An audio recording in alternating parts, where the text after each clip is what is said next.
Hi. கருணக்கிழங்கு வறுவல் எப்படின்னு பாருங்கள். கருணக்கிழங்கு மேலாட தோல் சீவிட்டு, கருணக்கிழங்குல கூட இந்த பெரிய சேனைக்கிழங்குன்னு சொல்லுவாங்க பாருங்கள். ரவுண்டாக இருக்கும் பாருங்கள், பெரிய கருணக்கிழங்கு 1 கிலோ 2 கிலோ அந்த மாதிரி கருணக்கிழங்குங்க. கருணக்கிழங்கு நல்லா தோலை சீவிட்டு, வேகலாம் வைக்கக்கூடாது. சிலர் வேக வச்சு ஃப்ரை பண்ணுவீங்க, பொரிப்பீங்க. இது அப்படியே பச்சையாகவே மசாலா பாருங்கள்.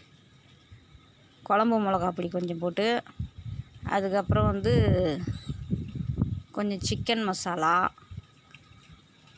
கொஞ்சம் மஞ்சப்பொடி, லைட்டாக கொஞ்சம் கலர் பவுடரு, கொஞ்சம் கார்ன்ஃப்ளவர் மாவு, கொஞ்சம் பச்சை அரிசி மாவு, சிக்கன் மசாலா பொடி கொஞ்சம் போட்டுக்கோங்க.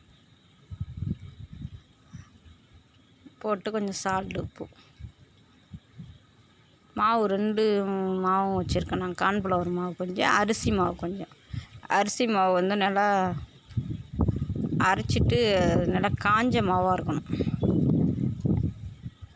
அந்த மாவு போட்டால் தான் பளபளன்னு இருக்கும் ஃப்ரை. எப்போவுமே எந்த ஃப்ரை பண்ணாலும் நம்ம மசாலா போட்டு தண்ணி ஊற்றி பிசையக்கூடாது. தண்ணி லைட்டாக தெளித்து தான் அப்படி பளபளன்னு அந்த மசாலா ஒட்டணும். அதில் அந்த கருணக்கிழங்குல ஒட்டுச்சுன்னா தான் பொரிக்கும் போது மொறுமொறுப்பாக வரும். எந்த ஒரு ஃப்ரை பண்ணாலும்.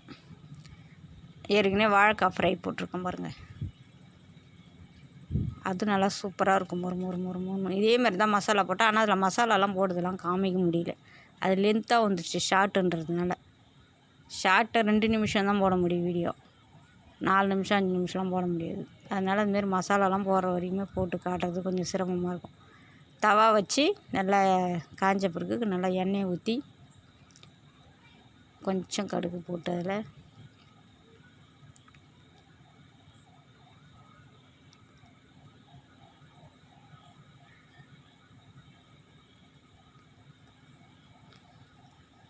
பாருங்க, எண்ணெய் கொஞ்சம் கூட ஊற்றணும். ஏன்னா அது தண்ணிக்குன்னு ஊற்றக்கூடாது. கருணக்கிழங்கு வறுவலுக்கு அது மசாலா போட்டு அப்படி பளபளன்னு பிசைஞ்சி அப்படி கொஞ்சம் நல்லா ஒரு 10 நிமிஷம் ஊற வச்சிடணும். அப்போ தான் காரம் உப்பு எல்லாம் நல்லா ஊறும். ஊறின பிறகு அது எண்ணெய் காஞ்சிச்சான்னு கடுகு கொஞ்சம் போட்டு பார்த்தோமா, கடுகு பொரியுது, கொஞ்சம் கருவேப்பிலை போட்டுக்கணும்.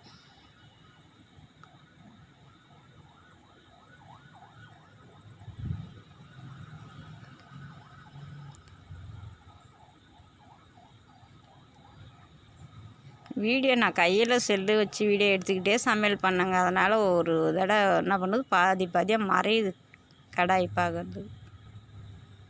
அதான்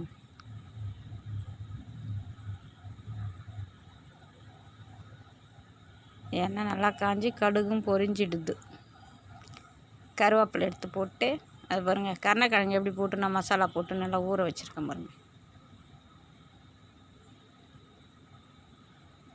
பச்சை கருணக்கிழங்கு தான் அரிஞ்சு அதில் மசாலா போட்டு பார்க்குறதுக்கு எவ்வளோ நல்லா மசாலாவோடு நல்லா ஊறி எப்படி இருக்குது பாருங்கள். சூப்பராக இருக்குது பாருங்கள்.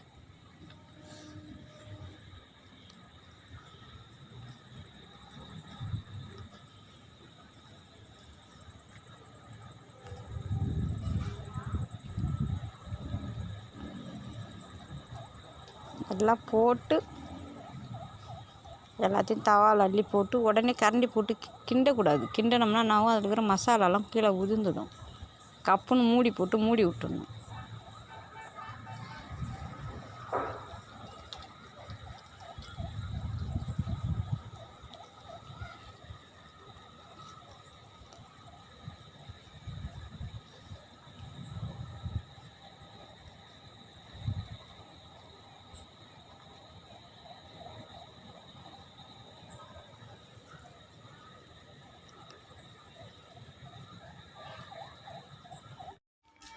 பாருங்கள், நல்லா மொறுன்னு வெந்துடுச்சு பாருங்கள். இந்தமாதிரி தான் வேக வைக்கணும். ஸ்லோவில் வச்சிட்டிங்கன்னா தண்ணிக்குன்னு ஊற்றக்கூடாது. லைட்டாக ஃபஸ்ட்லேயே எண்ணெய் ஊற்றணுமே, அவ்வளோதான். ரெண்டாவது அது வேக என்ன பண்ணோம், அந்த கருணக்கிழங்குல அதே தண்ணி இறங்கும். நம்ம எவ்வளோ ட்ரையாக பண்ணணுமோ,